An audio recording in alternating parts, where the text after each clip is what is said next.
பேசலாமா சொல்லு. சுண்டைக்காவை கரெக்டாக தண்ணி வச்சு இந்தமாதிரி சுண்டுற அளவு தண்ணியில் வேக வச்சுக்கணும். உப்பு மஞ்சத்தூள் மட்டும் போட்டு கரெக்டாக இந்தமாதிரி வேக வச்சுக்கிட்டு இந்தமாதிரி வெங்காயம் நிறையா அரிஞ்சு வச்சுக்கணும். தாளிக்கிறதுக்கு தேங்காய் அதுக்கு போடுற பொடி சொல்கிறேன். அது 2 பொடி தான் போடணும், எல்லாத்தையும் போடக்கூடாது, நல்லா இருக்காது. இதெல்லாம் கொஞ்சம் ஆயில் கொஞ்சம் கூட தான் ஊற்றணும். சுண்டைக்காய் பொரியல் அப்போ தான் சூப்பராக இருக்கும். கடுகு போடணும், கடுகு 2 ஸ்பூன்.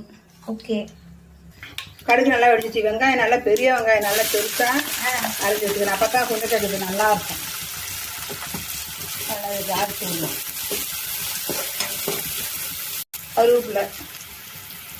கருவேப்பிலை போட்டு மஞ்சள் போட்டாச்சு. அதெல்லாம் இதில் வேக போட்டு வச்சாச்சு. என்னம்மா சுண்டைக்காயிலே மஞ்சள் தூள் போட்டு வேக வச்சுட்டோம். இப்போ வெங்காயம் வந்து இந்த மாதிரி லேசாக கண்ணாடி வதத்தில் வதக்கணும். ரொம்பலாம் குழம்பு வேக வைக்கக்கூடாது. வச்சுட்டு மிளகாத்தூள் 1 ஸ்பூனு, மட்டன் மசாலா தான் போடணும். இதுக்கு 1 ஸ்பூன் போட்டுக்கணும்.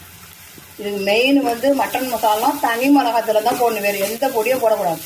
சுண்டைக்காய் பொரியலுக்கு சுண்டைக்காய் போடுவோம். ஓகே.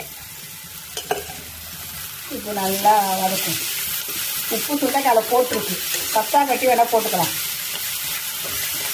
இந்த மாதிரி பண்ணிவிட்டு சுண்டைக்காய் சூப்பராக இருக்கும். சுண்டைக்காய் பொரியல் எல்லாரும் இப்போ குழம்புல தான் போடுவாங்க ஜாஸ்தி, பொரியல் அவங்களுக்கு தெரியாது. தேங்காய் பூ பொரியல் போட்டுக்கோம். கொஞ்சமாக நிறையா தேவை போதும்.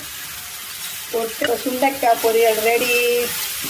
அவ்வளோதான், 10 நிமிஷத்தில் முடிஞ்சு. ஆமாம், சுண்டைக்காய் வேக வச்சு ரெடியாக வச்சுட்டாலே கரெக்டாக தாளிச்சு விட்ட முடிஞ்சு. சுண்டைக்காய் கரெக்டாக தண்ணி வச்சு கீழெல்லாம் ஊற்றக்கூடாது, சத்துலாம் போயிடும்.